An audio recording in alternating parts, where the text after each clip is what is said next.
Suatu hari di jalan yang sepi ada vampir nih lagi mejeng. Dia tuh lagi nyari mangsa, teman-teman. Dia tuh nungguin targetnya, seorang cewek yang bakal lewat di jam yang sama hari itu. Dia nungguin nih. Terus ceweknya datang dong, tuh kelihatan. Cewek itu tuh belum sadar kalau di situ tuh ada vampir. Dia malah asik main HP mulu sambil jalan. Sementara vampirnya tuh udah siap banget nih si cewek makin deket. Bahkan dia udah tersenyum nih. Dia bisa membayangkan betapa enaknya mangsanya malam ini. Terus si vampir masang nih mukanya yang paling serem. Serem banget, dia menganga gitu. Tapi tetap aja si cewek itu masih sibuk terus sama handphonenya guys. Bahkan si vampir yang udah ngeluarin wajah serem itu dicuekin sama dia. Si cewek malah gak sadar sama sekali kalau dia itu diincar sama seorang vampir karena dia masih sibuk terus main handphone. Si vampir yang kaget kena mental deh tuh. Dia kepercayaan dirinya rusak.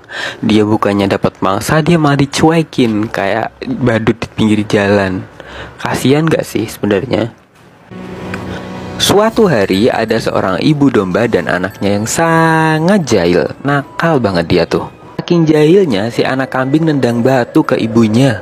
Tapi ibunya sangat sabar dan bilang ke anaknya, "Jangan kayak gitu, jangan nakal." Bukannya nganut, si anak kambing malah diem dong. Dia gak mau jalan lagi. Akhirnya dia diseret deh sama ibunya biar jalan. Di dekat situ ternyata ada seorang raksasa yang hidup. Dia suka sekali minum teh dengan peralatan makan dan minum cantik yang dia sayangi. Tapi sayangnya dia sendirian, dia tidak punya teman. Kembali ke ibu kambing dan anaknya yang nakal, ternyata anaknya tambah jahil. Tali yang mengikat dia dan ibunya dia sobek dengan cara ini. Dia jatuh deh akhirnya. Si anak kambing yang jahil selamat sih, tapi dia jatuh ke rumah si raksasa dan merusak cangkir cantik kesayangan si raksasa. Si raksasa jadi sedih dong. Terus dia marah besar sama si anak kambing yang jahil itu.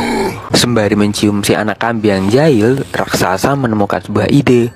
Si anak kambing itu pun diperangkap. Si raksasa menyiapkan bumbu dan sayuran. Ternyata dia mau memasak anak kambing yang jahil itu. Tapi si anak kambing tidak mau menyerah.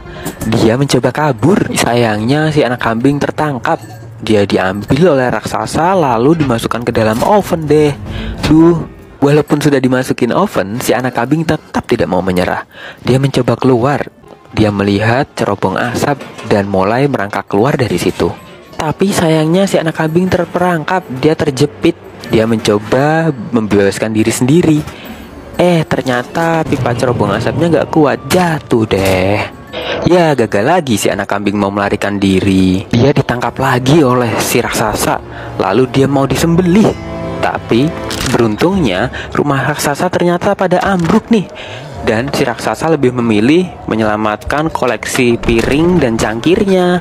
Setelah si anak kambing jahil itu ngerti kalau si raksasa itu sayang banget dengan koleksi piring dan cangkirnya, dia mulai merusak barang-barang si raksasa deh. Dia mulai menendangi piring demi piring yang dimiliki oleh si raksasa. Sambil mencari cara untuk melarikan diri dari rumah tersebut, si kambing jahil lompat dan berhenti di atas kotak penyimpanan koleksi set cangkir kesayangan si raksasa. Si raksasa yang tahu bahwa kambing jahil ini mau merusak koleksinya memohon biar si kambing jahil ini berhenti.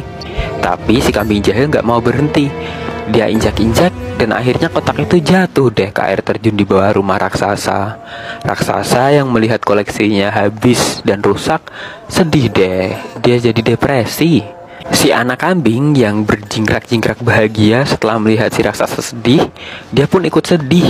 Dia sekarang tahu karena si raksasa udah gak punya temen. Sekarang koleksi kesayangannya dia juga gak ada, dia rusakin. Akhirnya dia mendapat sebuah ide. Dia mengumpulkan cangkir raksasa yang tersisa walaupun sudah rusak dan menyodorkan minuman ke raksasa tersebut. Dia sembari berkata kalau dia itu pengen jadi teman si raksasa biar dia gak kesepian lagi. Sementara itu di luar, ibu kambing coba menuruni bukit dan menyelamatkan anak kambingnya. Tapi setelah ibu kambing sampai di rumah raksasa, ternyata yang dia lihat mengejutkan dia sendiri. Si raksasa akhirnya berteman dengan si kambing jahil. Dia memaafkan si kambing dan mereka minum teh berdua. Si anak kambing jahil bahagia banget melihat ibunya lagi. Dia langsung keluar, tapi dia juga mengajak si raksasa untuk ikut bersama dia. Sesampainya di luar, aduh ternyata rumah si raksasa ambruk guys. Runtuh, rumahnya nggak berbentuk lagi. Si raksasa nggak punya rumah deh, sendirian lagi. Melihat itu, si ibu kambing pun bilang kepada raksasa, ayo ikut aku aja, kamu kan teman anakku sekarang. Akhirnya si raksasa bahagia, dia sudah menemukan teman.